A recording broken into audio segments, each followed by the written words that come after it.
օգտագործվում են որոշ հասկացություններ, ինչպես մշակութային կազմակերպություն հասկացությունն է, հնարավորություն տալով նաև քաղաքականության կիրարկումը դարձնել ավելի հստակ հիրախային դաշտի նկատմամբ, թերևս այսքանը, շնորհակալություն։ Շնորհակալություն, գրավոր առաջարկներ չեն եղել, հարցեր չեն լինի, կարող եք զբաղեցնել ձեր տեղը։ Հարակից զեկուցման համար ամբիոտի մոտ եմ հրավիրում Գիտության, կրթության, մշակույթի, սփյուռքի, երիտասարդության եւ սպորտի հարցերի հանձնաժողովի անդամ Ջուլիետա Ազարյանին, համեցեք։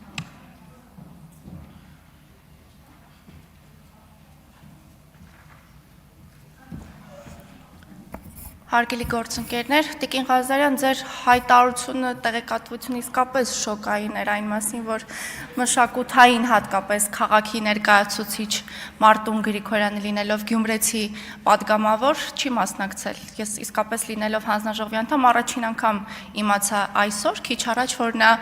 հանձնաժողովի անդամ է եւ գոնե թե կարող էր իր քաղաքին վերաբերելի մշակութային հարցերը վեր հանել հենց հանձնաժողովում։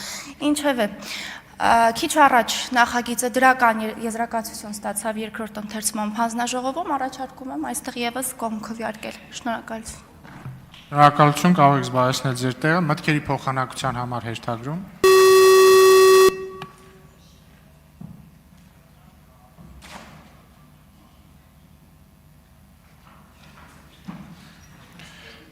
Հերթագրված պատգամավորներ չկան, եզրափակիչ ելույթ Տիկին Ազարյան, Տիկին Անդրեասյան, ոչ, հարցի քննարկումն ավարտվեց։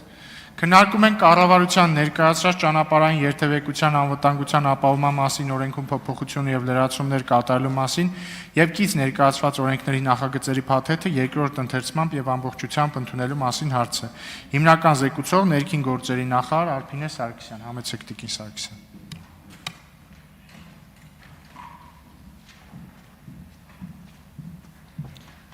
Ազգային ժողովի հարգարժան փոխոսնակ, հարգելի պատգամավորներ,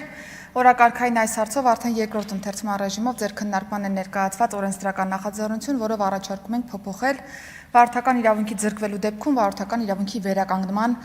կանոնակարգերը։ Ուզում եմ նորից շեշտել, որ խոսքը չի գնում նոր հնարավորություն նախատեսելուն, այսինքն այսօր էլ մեր օրենսդրությունը նախատեսում է վարորդական իրավունքի վերականգնման հնարավորություն, պարզապես մոդելի փոփոխմանն են գտնում, որպեսզի կարողանանք այն դարձնել շատ ավելի թիրախային, շատ ավելի հստակ եւ պետությունը կարողանա չափել վարորդի վարքագիծը երթևեկություն վերադառնալու պայմաններում եւ ըստ այդմ նախաձեռնությունն առաջարկում է վերականգնել վարորդական իրավունքը տալով անձին 1 տարի ժամկետով փորձաշրջանի շրջանակներում բնականաբար կունենանք 6 բալի հատկացում ի տարբերություն ստանդարտ 13 բալի եւ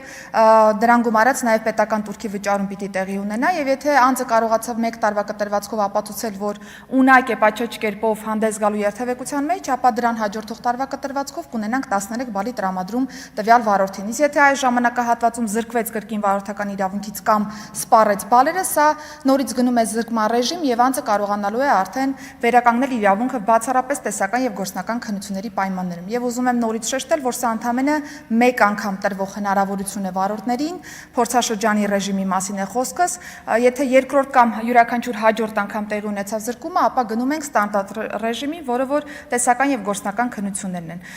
Նշեմ, որ մենք բազմաթիվ հարցեր ենք ստանում մեր քաղաքացիներից կապված ուժի մեջ մտնելու ժամկետի հետ, վստահեցնում եմ, որ երբ որ հանրապետության նախագահը իհարկե ազգային ժողովի դրական քվեարկության պայմաններում կստորագրի, մենք հանդես կգանք համապատասխան իրազեկման նյութերով, որպեսզի քաղաքացիների համար եւս պարզ լինի ժամանակացույցը օրենքի կիրառման։ Թերևս այսքանը, շնորհակալ եմ։ Շնորհակալություն, հարցեր չեն լինի, կարող եք զբաղեցնել ձեր տեղը։ Հարակից զեկուցման համար ամբիոնի մոտ եմ հրավիրում պաշտպանության